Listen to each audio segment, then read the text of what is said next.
Remue ménage. Remue ménage.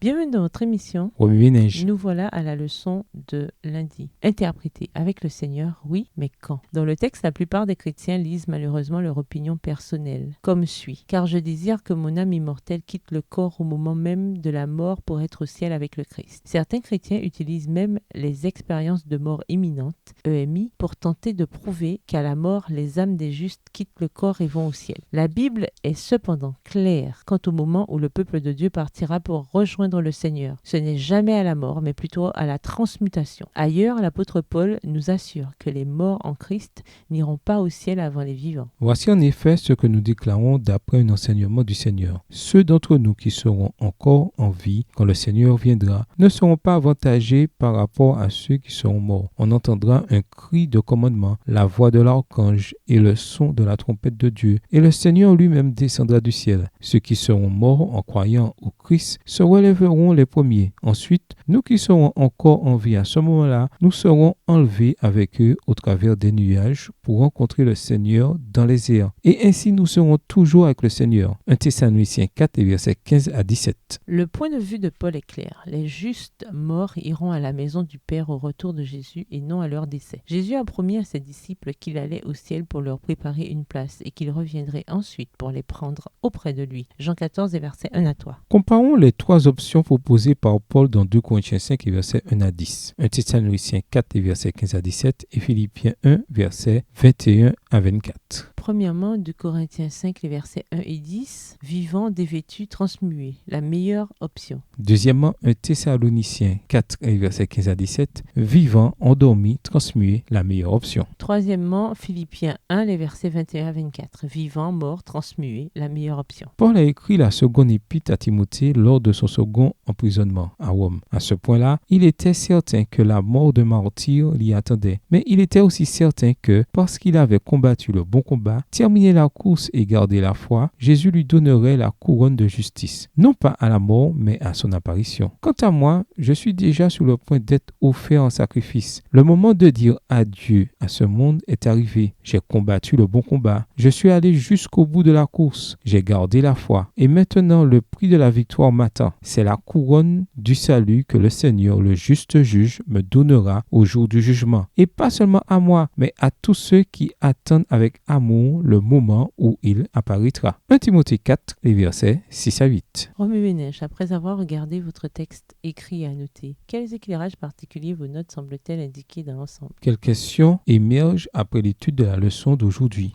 Quelle partie trouvez-vous difficile? Quels autres principes et conclusions découvrez-vous? En quoi la transmutation est-elle un facteur réel dans votre vie? Pourquoi? Au revoir. Et à demain si Dieu veut. Remue ménage.